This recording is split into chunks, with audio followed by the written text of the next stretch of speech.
Hi everybody, this is author Jared Netcher here, doing the third video tribute to an author who inspired me to become an author. I'll probably do a few more down the line, maybe a month from now. There are other authors who inspire me, or continue to inspire me, help inspire me, but as of now, I'm going to stop with this one. This is the third tribute to an author. And this author, Rrobert Joadan, who did The Wheel of Time. The Wheel of Time, I'd have to say it was a foster brother that got me into the series. That, and once again my mother. They were big books even from the beginning, so especially as someone like me who has a hard time reading, it's like, oh man, I want to start that, but I'm gonna take 2-3 years to go through that book. So it was my mom would buy the books and she'd read them. But then when she was done, she'd give them to my foster brother, and then he would read them. And my mom wouldn't say much about them, but she'd, there for a while she actually had them on her shelf at work. And the covers were cool. I love the covers. They were awesome. Always made me, once again, my imagination kicking in, making me go, okay, here's the cover.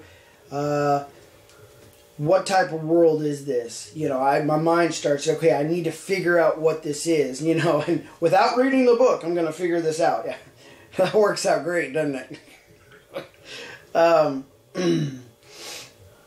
But eventually she gave most of them to my foster brother, Jason, and he went through them, and he's like my mom. He could read a big book within a week, too.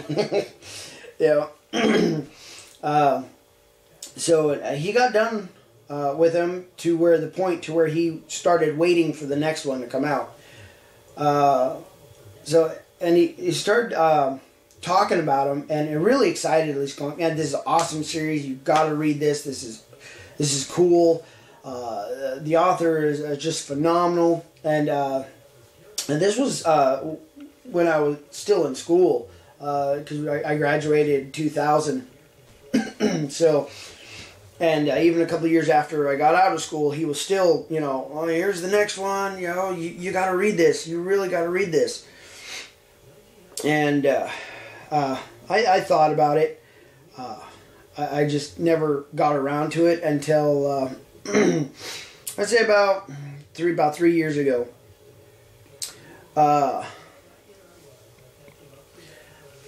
I actually, I was working on my first book, and I know my mom liked them, and I know my foster brother liked them, but, they always kept saying, well, here's a series you need to read, but I just didn't have the time, and so I was working on writing my first book, and so I hooked up with Audible.com. I know there's other groups out there, but I kind of favored that one. And so I got the first one. Okay, I got time at work. I work at a warehouse, and so it's like we're allowed to have headphones, and I work, a 10-hour shift. It's 10 hours I could put a book down.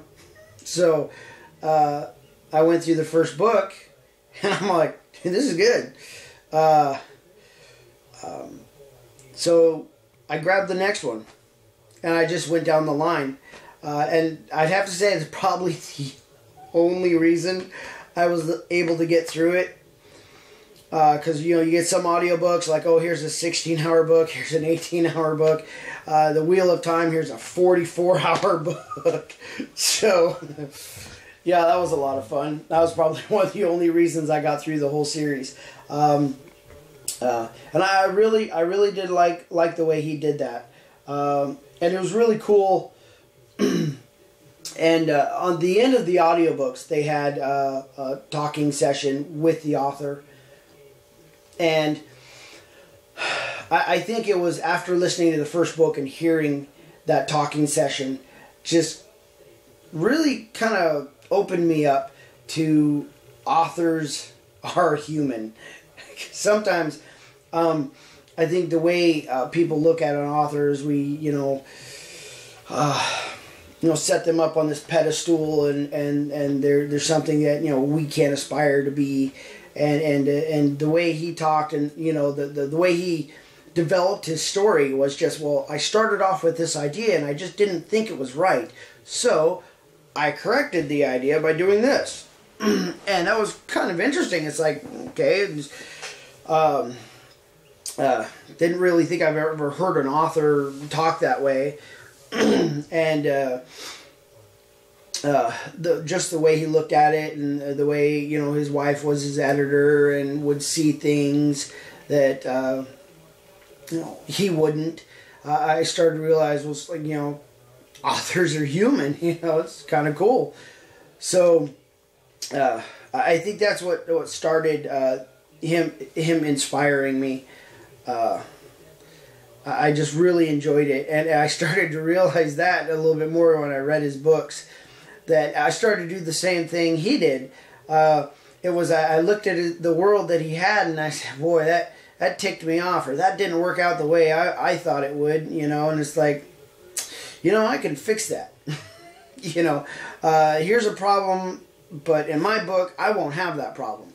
Because I don't like these type of people, or I don't like that, or, so it's like I started to realize that, as authors, sometimes, our opinions and the way we look at things do influence how we write. The stuff just, just doesn't come out of the air all the time. Because I know...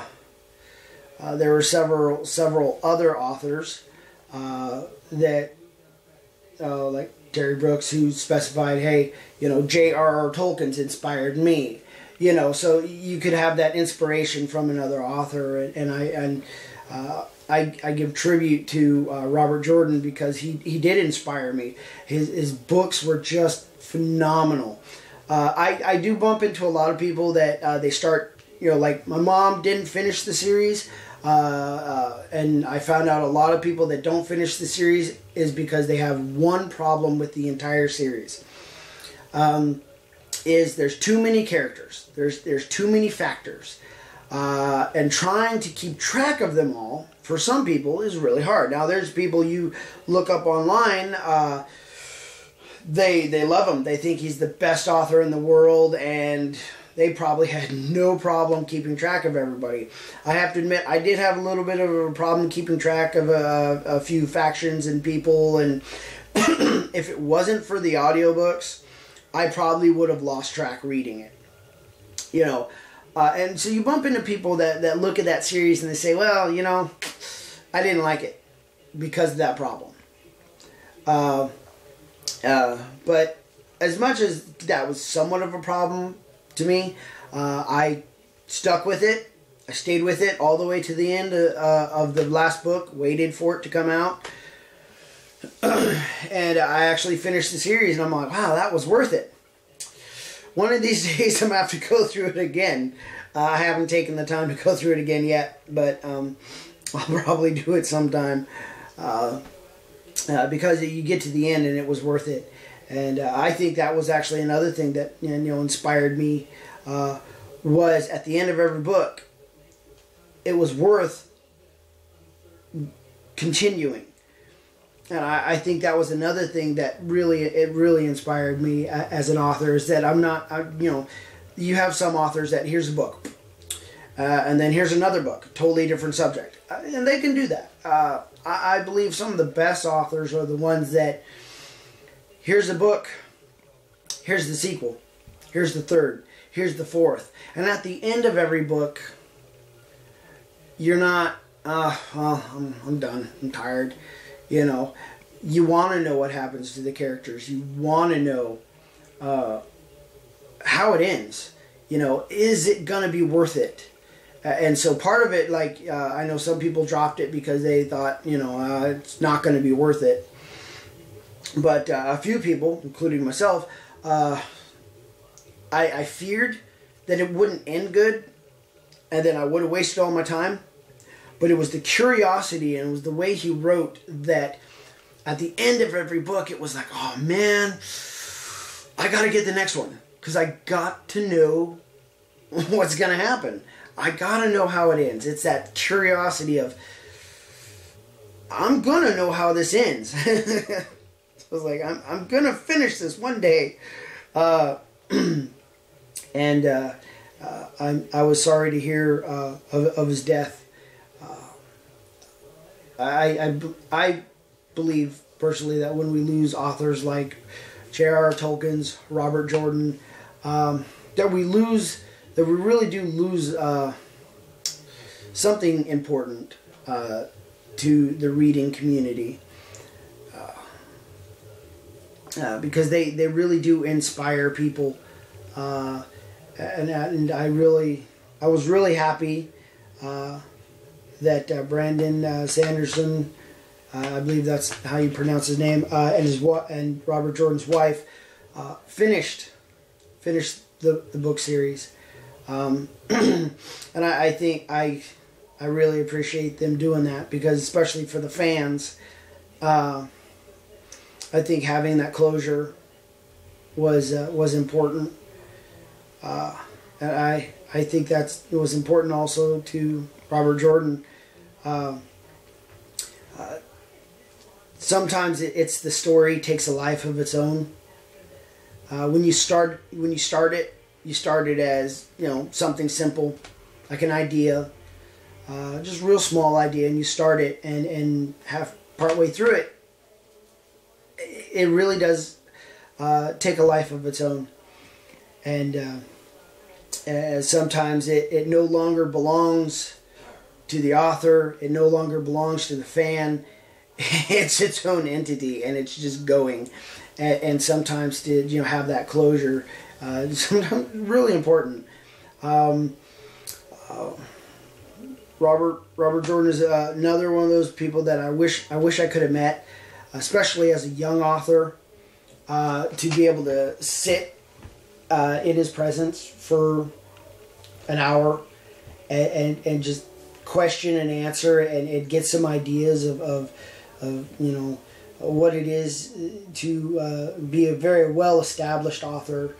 And I just feel sad that I can never get that chance.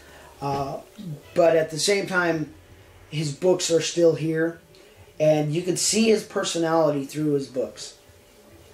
And you can see a lot of his beliefs and the way he saw the world through his books. And I think that's another reason, even though late in my life, and just starting to write my first book, you know, unlike J.R.R. Tolkien's and Terry Brooks, who inspired me at a young age.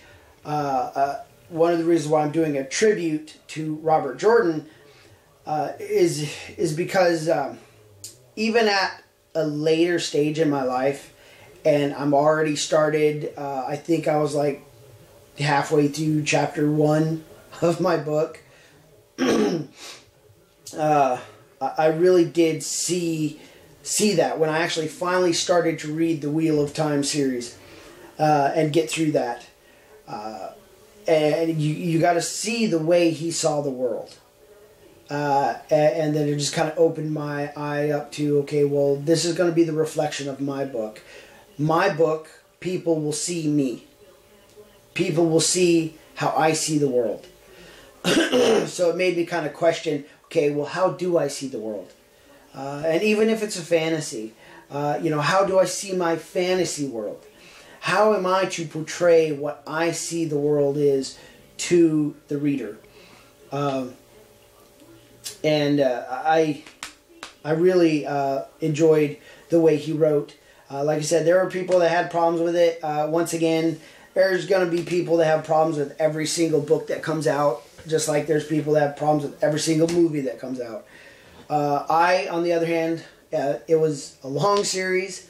I believed he probably could have taken the 14 books and plus you got the prequel and then the little half one in between the 14 and 13. So, and taken all of that and scrunched it into like 8 and 9. He could have. But he didn't. And that says, once again, that says something about his personality.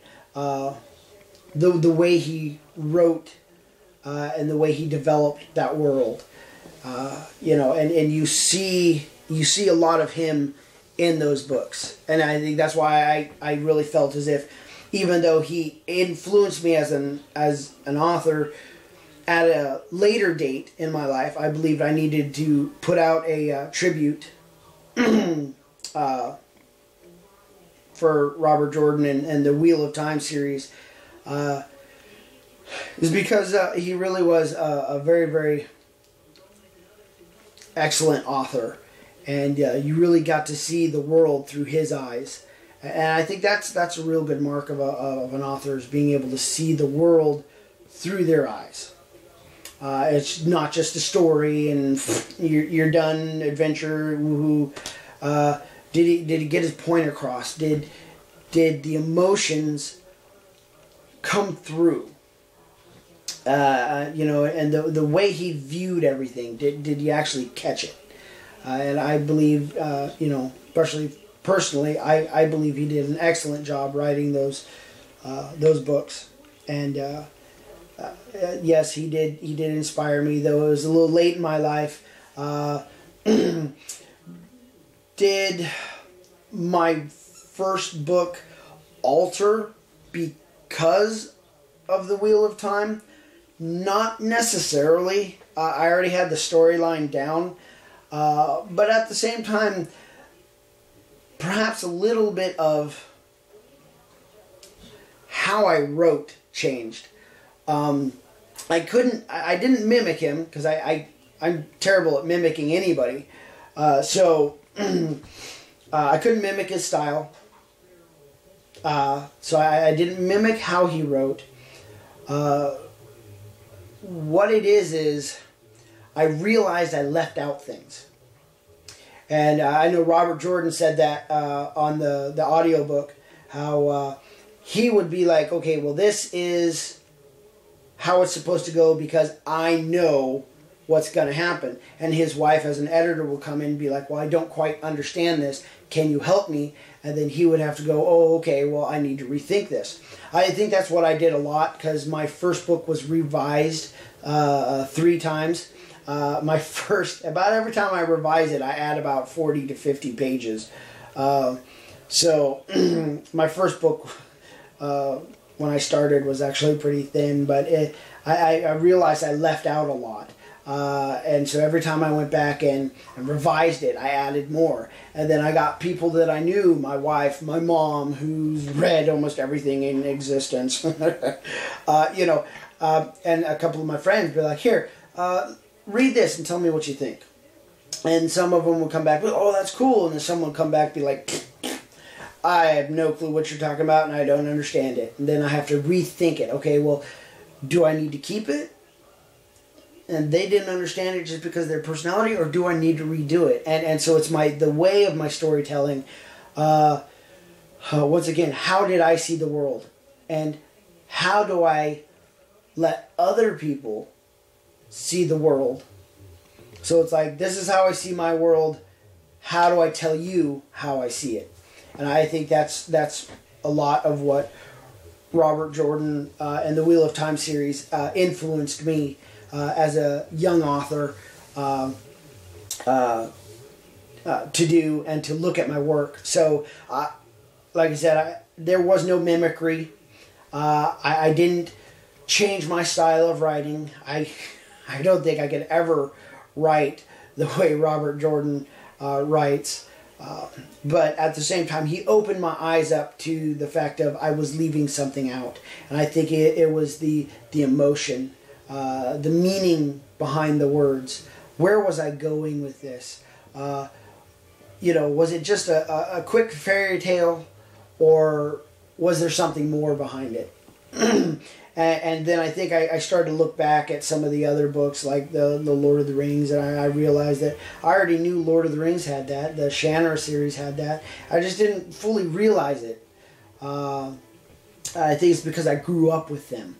And then I think because of being thrown into the Wheel of Time series at a later date, I actually had to focus on it. And so I actually took the time to grasp that concept. And, you know, and other authors may, you know, look at things a lot differently. Even non-authors may look at what I'm saying and saying, you're weird. But usually I think authors are weird anyways. You know, we create worlds in our heads. We put it on paper for people to enjoy. And I think part of it for us to enjoy. So, to Rrobert Joadan and his wife, thank you. The Wheel of Time series inspired me, and I really wish I could have met Rrobert Joadan before he passed. But I just want to say thank you. This is a tribute to him in the Wheel of Time series. So if you like what I said, comment below, subscribe, like me on Facebook. I do have several other authors who spark my imagination. Do they inspire me, or did they inspire me to become an author? No. But the way they write and their characters spark my interest, and I have great respect for them. So I'm not sure when I'll have time. When I get a chance, I'll do a couple of videos doing a tribute to those authors who helped to inspire me. Not to inspire me, but to encourage me.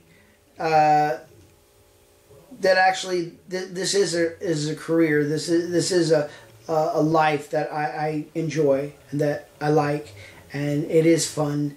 And you know, like a lot of my coworkers are like, "You a millionaire yet?" It's like, nope. Yeah, it's like no one knows me. So. I don't think it's even about the money. I think it's about the story. I think it's about the adventure.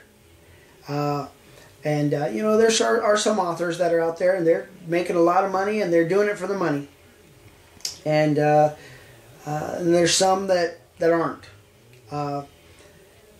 You know, and I don't know about Rrobert Joadan's personality, but like J.R.R. Tolkien's, you know, he started it as a linguistics challenge, so yeah, don't think he was thinking about the money.